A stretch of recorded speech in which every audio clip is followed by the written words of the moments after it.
Okay, it's confession time. No, it's not going to be that spicy. What the confessions are about have to do with my history around football.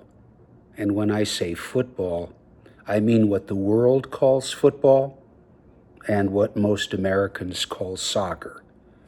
Now, I call it football not because of some affectation, but because I never played the game when I was young. In fact, I've never played the game. And when I did sort of follow the game that we call soccer, when my kids were little, yeah, they played soccer, and I was a soccer dad. And then they grew up, and I did my own thing and moved out west. And then about 15 years ago, for reasons that I cannot remember, because I'm getting old, I started watching football on television, streaming services, cable, specifically English Premier League, and I got hooked. And because they call it football, I call it football. And I'm mad about football. And that even includes the World Cup. So here's the confession part. I could not abandon English Premier League to save my soul. But I was very disillusioned about how football at the highest country level is organized and administered by FIFA, which for decades has been, in my opinion, and some others, and a lot of courts, one of the most corrupt organizations in the world. The previous president of FIFA, Sepp Blatter, from Switzerland. The current president, Gianni, is that it? Infantino, also Swiss. Well, these guys get their DNA from Swiss bankers of World War II, who basically aided and abetted the Nazis. That's how morally corrupt they are. I wonder if this video is going to make it onto YouTube. Okay, but it just gets worse and worse in terms of the travesties that are inflicted by FIFA on all of the fans around the world for which football is their passion and they live and die by it.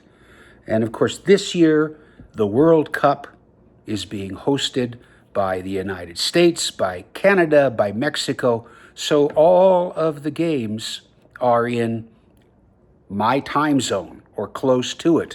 I don't have to stay up in the middle of the night.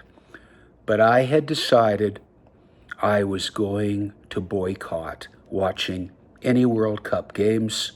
Not because I don't I don't die, but live and breathe football and have a passion for it, but because I'm just so angry at the things that FIFA has done in terms of ticket prices and gouging and all of that stuff and the bribes and all of that crap that has gone on that really distract from the joy of the underlying game.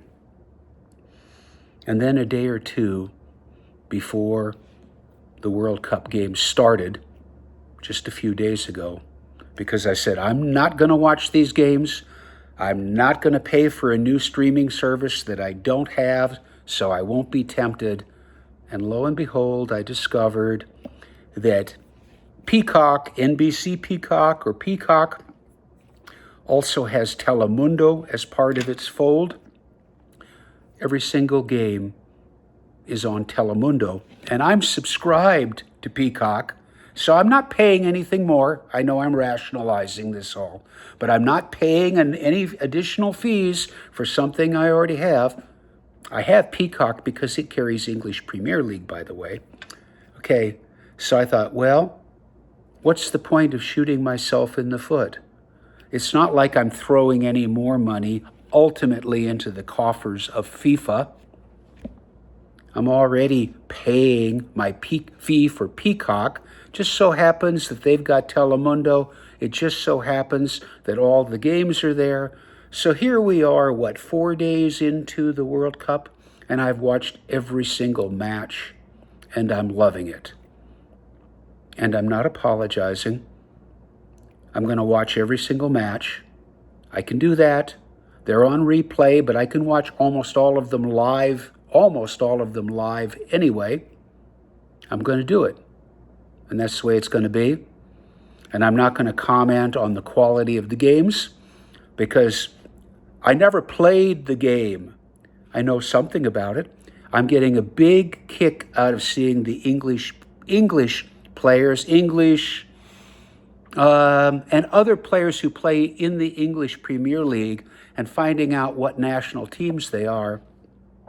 So a big thumbs up to John McGinn of Scotland for scoring a goal in their opening game, which did they win that game or did they draw it?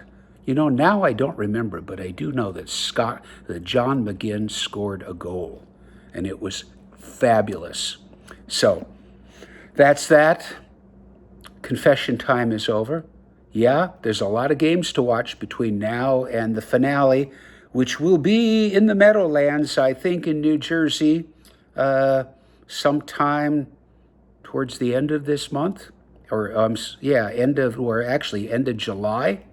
Anyway, lots more football to watch, and lots more to enjoy. And I've got about 4 teams that I'm sort of following and hoping will make it to the semifinals. We'll see what happens. Okay.